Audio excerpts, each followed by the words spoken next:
Judges. Judges chapter 13, verses 1 to 5. Judges chapter 13. And would you just remain standing for the reading of God's word, and then you'd have your seat. Judges chapter 13, verse 1 to 5. Now, I'm giving you homework before you actually hear God's word tonight, okay? The homework is you have to read from Judges chapter 13 through 16 at home, all right? So to understand the full story, I'm just going to be reading a snippet. You're reading Judges chapter 13 through 16 at home. If you don't read it during the week, next week in church, I'll have to read all 4 chapters with all of us together in the church service, right? So you know that's going to take a little time. So hopefully you do your homework. Judges chapter 13, verse 1 to 5. And let's begin reading. It says, "And again, the children of Israel did evil in the sight of the Lord." We hear a lot about this children of Israel, or this nation of Israel. And in this period of time, the nation of Israel just came out of Egypt in captivity. They spent 40 years in the wilderness. They finally entered into the land of Canaan, the promised land. But in there, they couldn't help themselves. They still returned to doing evil. While in the promised land, in that place that God had provided for them, what they waited for over 500 years, in that place they still did evil. It breaks my heart to see that. To see that a nation, over 2 million people, could go through such slavery and turmoil and pain, and when God finally delivers them and put them in that place of promise, they still turn their back on God. And I can't help but wonder if we do the same at times. So he says again, the children of Israel did evil in the sight of the Lord, and the Lord delivered them into the hand of the Philistines for 40 years. They were once more again in slavery under Philistine rule. Now there was a certain man from Zorah of the family of the Danites, whose name was Manoah, not to be mistaken with Jason Momoa, right? This is Manoah. And his wife was barren and had no children. Carrie didn't even laugh at that joke. Well, he was laughing at all the guest speakers. All right. His wife was barren and had no children. And it says that an angel of the Lord appeared to the woman and said to her, "Indeed, now you shall have a child, and you shall conceive and bear a son. Now, therefore, please be careful and not to drink wine or any similar drink, and not to eat anything unclean." Verse 5. "For behold, you shall conceive and bear a son, and no razor shall come upon his head." So he couldn't drink wine or anything similar. No razor was to cut his hair, like mine's. "For the child shall be a Nazarite." I want to pay attention to that. He's going to be set apart for a specific purpose. The name given is a Nazarite. These are people that made a vow to God that they wouldn't drink wine, they wouldn't cut hair, and they wouldn't touch dead humans or be in a setting where they interact with a dead body. They were making a vow to be set apart to God. So this child would be a Nazarite, set apart to God from the womb, and he shall begin to deliver. Now look at this. This is a big mandate, all right? Remember, for 40 years, they are tormented. They are enslaved by the Philistines. But this child, the Bible says, shall begin to deliver Israel out of the hand of the Philistines. Anyone can guess who this child is? This child is Samson. And as we read through Judges chapter 13 to 16, we see the life of Samson. Samson, this great man who has supernatural strength. But as I read through the life of Samson, it's clear to see that Samson was meant for more. Samson was meant for more. Why not turn to your neighbor, look them in the eye, and tell them, you are meant for more. Look to your neighbor on the right-hand side, left-hand side, tell them, you are meant for more. Convince them tonight, you are meant for more. And once you've convinced them, you can have your seat in God's presence. Meant for more. As you probably guessed by now, that is our sermon title for tonight, Meant for More. I want to set some context. Here we see that the children of Israel again are in captivity. Remember, they would have come out of 430 years of slavery in the land of Egypt, 40 years in the wilderness under Moses. When they entered into Canaan, Joshua led them there. However, after the death of Joshua, the children of Israel went through a period where they had 12 judges ruling over them. Samson was the last of the 12 judges in that period of just over 300 years that they were ruled by judges. The rulership of judges were just before the prophets like Samuel and the kings like Saul and David. This is that period that is known as the dark ages of the nation of Israel. This is that period where they suffered captivity even though they were in the promised land. And I want you to write this down. Mismanaging God's blessings can lead to bondage. Write it down tonight. Mismanaging God's blessings can lead to bondage. They entered into the promised land. They entered into that place that was flowing with milk and honey that God had promised to bless them in. But when they reached there, you know what they did? God told them to remove all the Canaanites and you dwell in the land. But instead, they chose to compromise and to leave the Canaanites in the land that was their promised land. And what happened was, compromise always leads to catastrophe. And over a period of time, they started marrying the Philistines.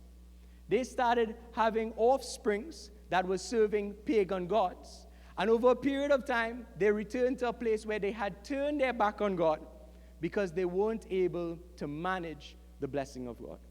And now that same place that was meant to be a place of freedom, a place of joy, a place of fulfillment, that same place now has become a place of burden, a place of captivity, that they are tormented now by the Philistines. And I want to let you know tonight that when God blesses you with something, if you don't manage it well, it can become a bondage. If you don't manage it well, it can become a burden. When God blesses you with a child, if you let that child be all your life revolves around and you mismanage that blessing, it can become a burden. If God blesses you with a job and you let that promotion dictate the pace of everything that you do and you don't spend time with God, you don't spend time in His presence, that same blessing can become a burden.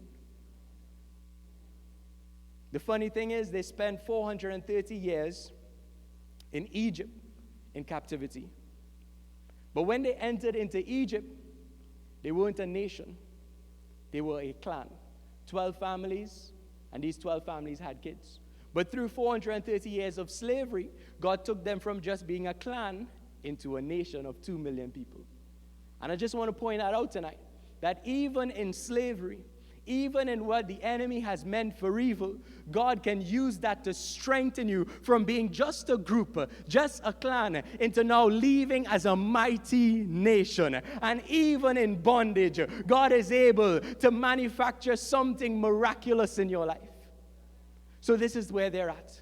They're in captivity once more. They're in captivity because they compromised. Because when God blessed them, they decided, we'll keep one or two people around. We'll keep them around. Even though they serve pagan gods, we'll keep them around. Have you been compromising in your own life? Have you been compromising in the small little ways?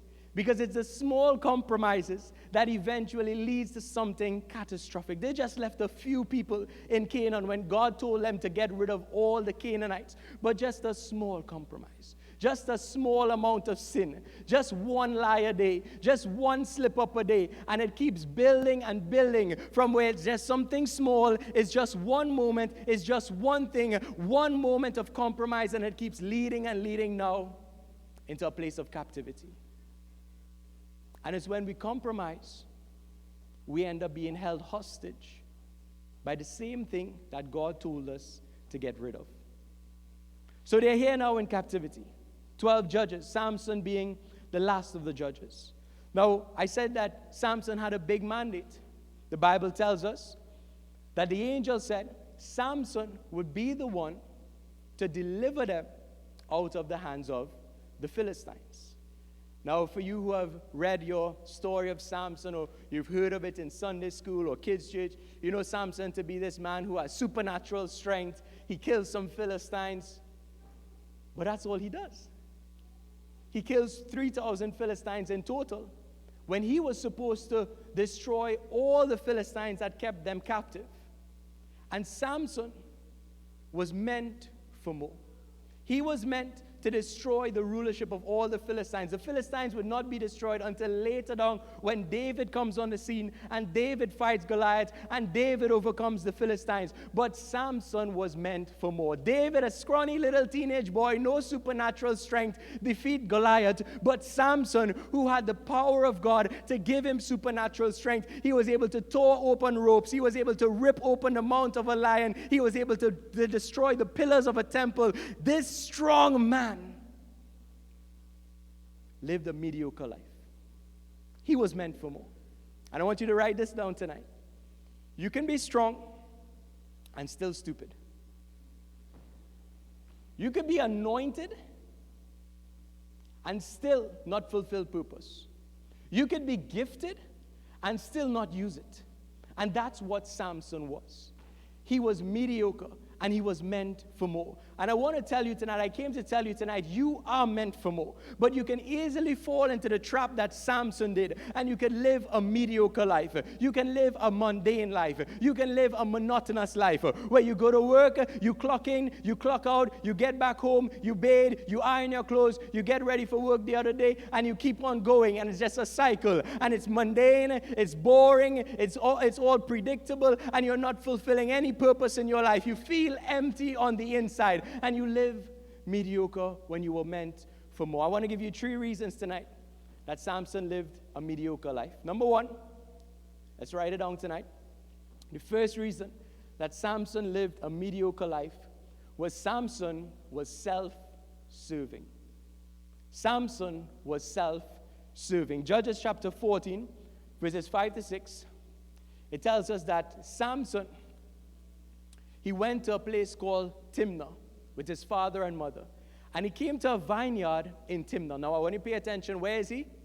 He's in Timnah. Now, to his surprise, a young lion came roaring against him.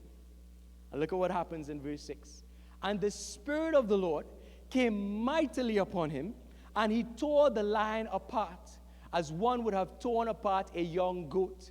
Though he had nothing in his hand, but he did not tell his father or his mother what he had done. This here is when Samson discovers his superpower. When he realizes he has super strength. When the lion attacks him, and without any weapons, he is able to kill the lion and tear the lion from the mouth apart, shred it apart. But look at what he does. This is very important. When he discovers his superpower, he did not tell his father or his mother what he had done. Because from then on, Samson would only use his strength to serve himself. And anytime you keep your strength a secret, it's because the intention is to use it to serve your own agenda, to serve your own portfolio, to serve your own heart's desire. And many of times we fall in the same trap, where we discover a gifting or ability or a call of God in our life. We keep it secret. You know, if I let the pastor know, well, he might ask me to lead worship. If I let the pastor know, he might give me to play a guitar. If I let the pastor know, he might tell me you have a great smile and a cheerful personality. Why not greet at the front door? If I let the pastor know, then I might actually have to use the gifts of God to glorify God. And why Samson lived a mediocre life is because he said, I will keep it a secret. I won't tell my mother and father, even though an angel of the Lord said to my mother and father that I will deliver them from the hands of the Philistines. When I've discovered the way that I can deliver them, I will keep it a secret to myself so that it can't be used to glorify God or to lead my people out of captivity, but I will use it instead for my own gain. The Bible tells us the next day he passes by, he sees the dead carcass of the lion on the ground, and the bees are eating from the lion, and it produces honey. And you know what he does? He scoops up the honey, and he goes his merry way like Winnie the Pooh. Yum, yum, yum. and eats his honey.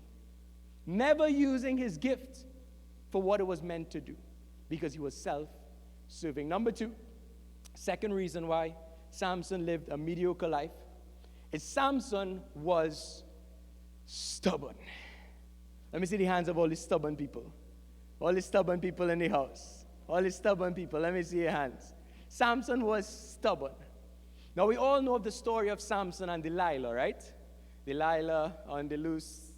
I don't know the rest of that song. But we know the story of Delilah, and she's painted as this villain in the life of Samson because she deceives Samson. She figures out where he gets his strength from. She tells the Philistines, then she cuts his hair off. Then the Philistines bind him, and they destroy him. But after reading over these passages in the book of Judges, would you believe that Delilah was never the villain? She was never the villain. Samson had a problem. He was stubborn because this was not his first wife. Remember when he went to Timnah and he killed the lion? You know where he was heading? He was heading to his first wedding because he had seen a Philistine woman and he decided, I want this woman. His father and mother said, why don't you find a woman from our own people? He said, no, I want this woman. He was stubborn. He married this woman from Timnah, and you know what happened? This woman deceived him as well, asking him 3 times for an explanation to a riddle. Here's the riddle. Samson said to the Philistine people, he said to them, what is strong and from it comes something sweet? Anybody likes riddles in the house? Anybody think they could solve that riddle? What is strong and from it comes something sweet? Anybody has an idea? I know in Trinidad we have a lot of riddles. Riddle me this, riddle me that. What is strong, but from it comes something sweet? And he made a wager, a bet with the Philistines. If they could discover what it was, if they could solve the riddle, he will give them 30 garments. And if they couldn't, they will give him 30 garments. You know what the Philistines did? They said to his wife Timnah, go, seduce him, beg him, and find out what does this riddle mean. And you know what his wife Timnah did? His wife Timnah went, seduced him, begged him to discover what the riddle mean. And you know what he did? He told his wife Timnah. His wife Timnah went back and told the Philistines, and they were able to solve the riddle. Here's the riddle. What's strong and out of it comes something sweet? The lion that was killed, out of it came the honey that was sweet. And they were able to solve the riddle. And Samson was so furious with his wife that the Bible tells us that he left her in her father's house and he went his way. They were on a break, right, guys? They were on a break. Samson didn't know they were on a break. He came back a week later for his wife. But at that point in time, his father-in-law gave his wife to his best friend, right? Because apparently they wasn't on a break. And yet, Samson was so stubborn that a few moments later, he goes after Delilah, who again is a Philistine woman, who again seeks to deceive him, who does the same thing that Timnah does. Samson had a problem. Where are the people who have relationship problems? You keep jumping from one really bad relationship to another bad relationship, and somehow everybody is bad. And you don't seem to realize, I need to work on me. Let me stop jumping from one relationship to the other. Let me stop and work on me. Why is it that Samson couldn't see he was the problem in the situation? It was never Delilah. It was Samson. He had an issue. He kept going after these women who somehow just wanted to deceive him and serve their own people, which were the Philistines. But he was stubborn. He wanted Delilah. He chose Delilah. The Bible tells us that 3 times Delilah tried to find out where his strength came from. The first time, Samson told her, if you took 7 fresh bowstrings and you tie me down, I will lose my strength. She did it. Would you believe this? She did it. She tied him up. And then she had her Philistine friends jump at him and be like, rah, we come to kill you. And he just thought it was a joke. He burst free from the bowstrings and he went about life. The second time, he said to her, if you use new ropes that have never been used, it will bind me from my strength. You know what she did? She did the same thing again. Her Philistine friends jumped out like, rah, we're going to kill you. And he thought it was a joke again. She did it a third time, and he told her that if you take my hair and you put it in a man bun, right, if you take my 7 locks and you weave it together, then I would lose my strength. So clearly you don't lose your strength from a man bun, right, Cameron? Because he didn't. Because they tried to bind him, and again, he defeated them. But he kept at the same woman who was trying to deceive him. And eventually the Bible tells us that she pesters him day and night. And men, we know how that can be. And then, eventually, he tells her that if you cut my hair, if you shave it off, I will lose my strength. I will lose my strength. Now, I have a little issue here, right? Because growing up in Sunday school, I was always told that Samson's strength came from his hair. And for all the kids' church and teens' church teachers, I want you guys to get this right now so we don't teach the kids the wrong thing, all right? Samson's strength never came from his hair. It never came from his hair. Samson's strength came from his vow as a Nazarite. Remember, he was from his womb, from his mother's womb, he was to be a Nazarite. He could not drink wine. He could not let any razor touch his hair. And when he allowed Delilah to cut his hair, what he did was he broke his commitment to God. And because he broke his commitment to God, he lost the strength that came from God. Let me show you it very quickly in case you are a little bit despondent. Judges chapter 16 and verse 20. Judges chapter 16 and verse 20. It says that the Philistines came upon Samson, so he awoke from his sleep and said, I will go out before, as I did all other 3 times, and shake myself free. But he did not know, look at it right there, he did not know that the Lord departed from him. How often do we lose sight of where our strength comes from? How often, like Samson, we think our hair is where our strength comes from. When he lost his hair, he didn't lose anything of value. What he lost was the Spirit of God that was upon him because he broke his vow to God to not let a razor cut his hair. And too many times we look to the wrong places, the wrong sources as our strength. We look to our careers, our bank account, even our physical health, maybe our charm, our charisma, our speaking abilities, our gifts, our talents. We look to those things as our strength. We look to our hair and we say, that's what makes me strong. And we lose sight of where our strength comes from. And because he lost sight of where his strength comes from, he lost his strength. And I want to tell you tonight, if you lose sight of where your strength comes from, the Spirit of God will say, you're proud, you're haughty, you think you can do it on your own. Well, fight your own battles, Samson. Fight the Philistines on your own, Samson. You think you're so strong and mighty all on your own ability. And we can do the same thing at times, lose sight of where our strength comes from. But I want to remind you tonight that just like Samson, your strength comes from God. Your strength comes from God. He is your source.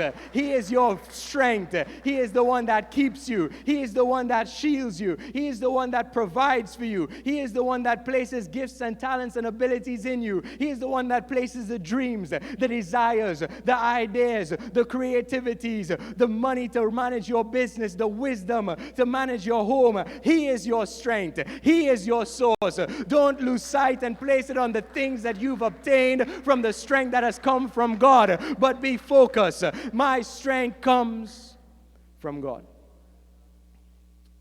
He was stubborn. Number 3 tonight.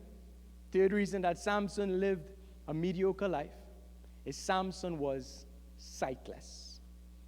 Now, after the Philistines captured him, they blinded him, and they tossed him in prison. So he was blind. He couldn't see.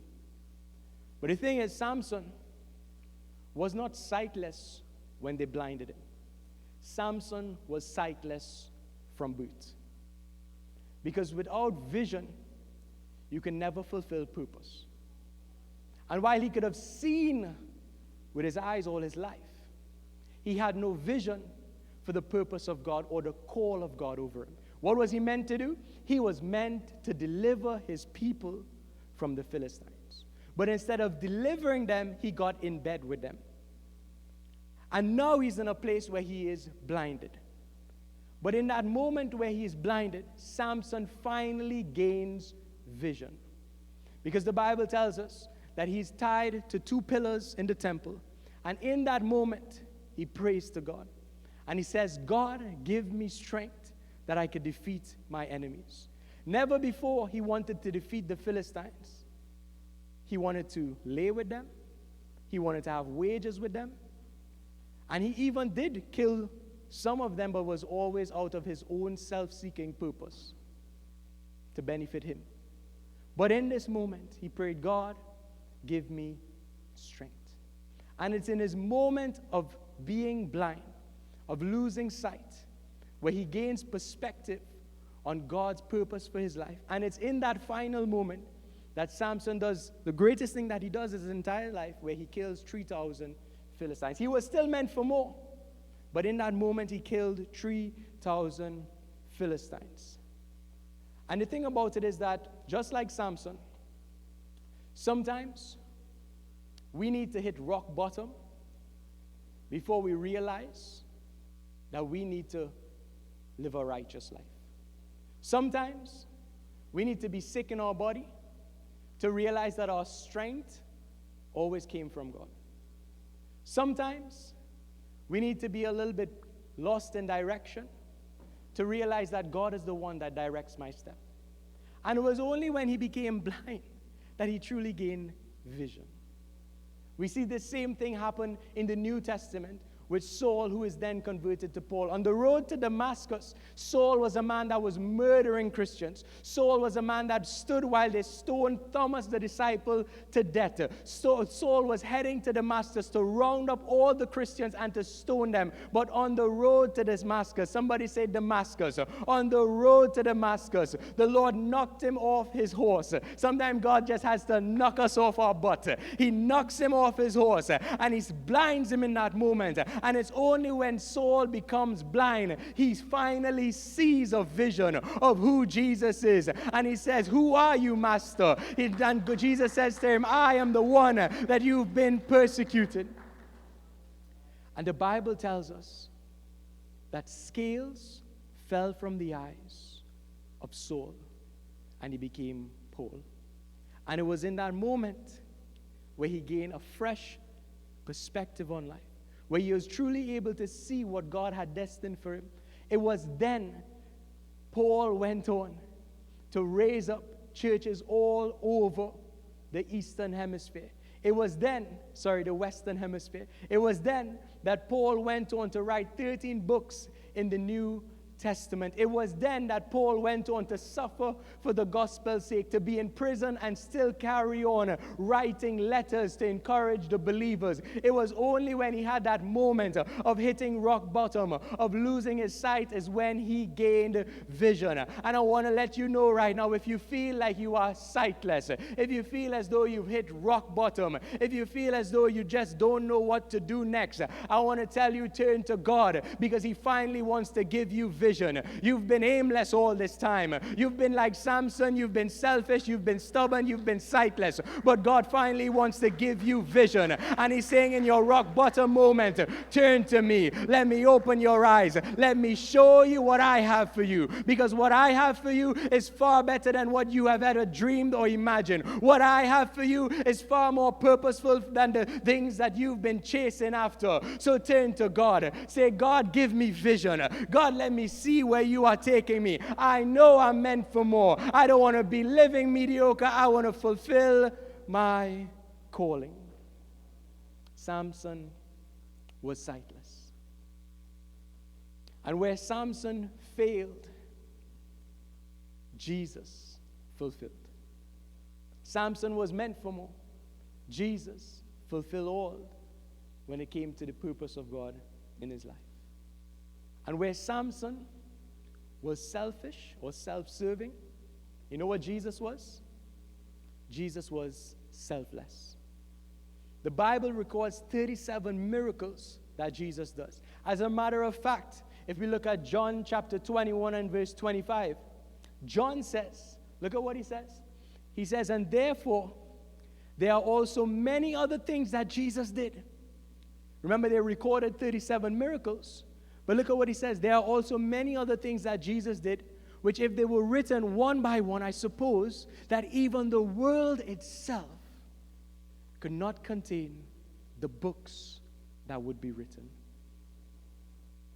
All these miracles that Jesus performed, how many do you think served him? How many miracles do you think benefited him? How many miracles do you think was out of selfish motive? Let me tell you the answer. 0. All that Jesus did was to serve others. All the miracles that he performed was to help those that were hurting, help those that needed healing, help those that were brokenhearted. All that he did was to serve others. And while Samson was self-serving, Jesus was selfless. And if you want to be all that God has called you to be, you are meant for more. But you got to shift from self-serving to being selfless. You got to say, God, here I am. Use me. I want to serve your purpose. Yes, I have gifts and abilities. I'm not going to keep it a secret, but I'm going to say, God, here I am. Use me, God. Use me, God. I'm not going to be selfish anymore, but I'm going to be selfless in what I say and what I do. I don't want to benefit me, but I want to bless others. I don't want to be all about what I can get, but I want to be about what I can give, because there's something in me that God wants to use to bless this world, to influence this culture, this community, this country. There's something inside of you. Say, it's in me. It's in me. I'm meant for more. It's in me. There's something inside of you that God wants to use. And you got to shift from being self-serving to being selfless. Where Samson was stubborn, Jesus was submissive. Isaiah chapter 53 and verse 7 tells us, he was oppressed and he was afflicted. Yet he opened not his mouth. He was led as a lamb to the slaughter, and as a sheep before its shearer is silent, and so he opened not his mouth. Where Samson was stubborn, Jesus was submissive.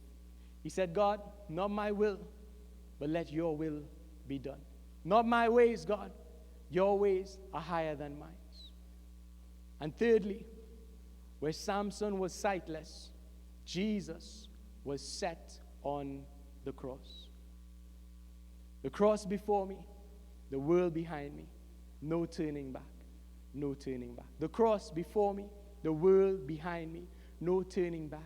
No turning back. Jesus knew he had a purpose to fulfill. He had vision that he had to go to the cross. And where Samson was sightless and he was aimless in what he was doing, Jesus knew, I got to follow the call of God, what God has ordained for me to do upon this earth. He was set on the cross. The cross would have been painful. The cross would have killed him. The cross would have been excruciating. The Bible tells us that he took 39 stripes for your healing. The Bible tells us that they placed a crown of thorn upon his head.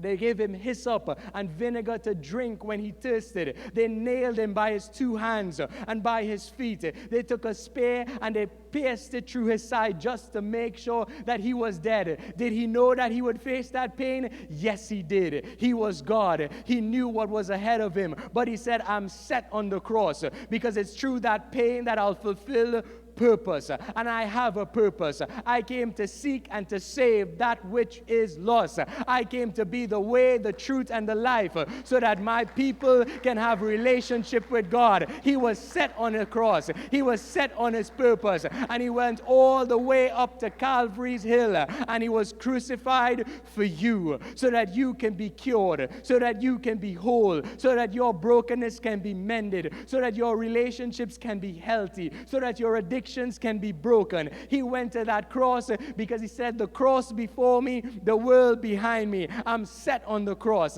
I have a vision. I have perspective. I know what I got to do, and I know who is going to benefit. And today you are benefiting from the blessing of the burden of the cross that Jesus carried all the way to Calvary. He died for you. The Bible tells us, what greater love is there than a man would lay down his life for a friend. If nobody's your friend tonight, I want you to know God is your friend. Jesus died for you. He loved you so much, he was willing to lay it all down on the cross for you. I don't know when last your husband said he would die for you. I don't know when last your wife said she would die for you. I don't know when last your kids said they would die for you. But Jesus did it. He died for you. He bled for you. He shed blood for your redemption because he loves you.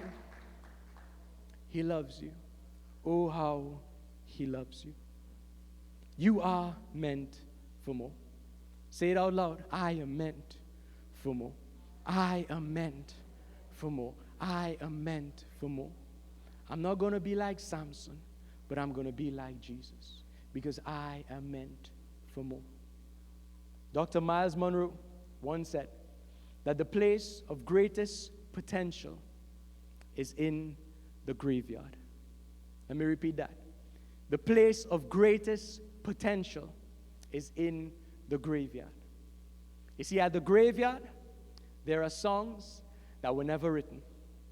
At the graveyard, there are musicians that never played an instrument.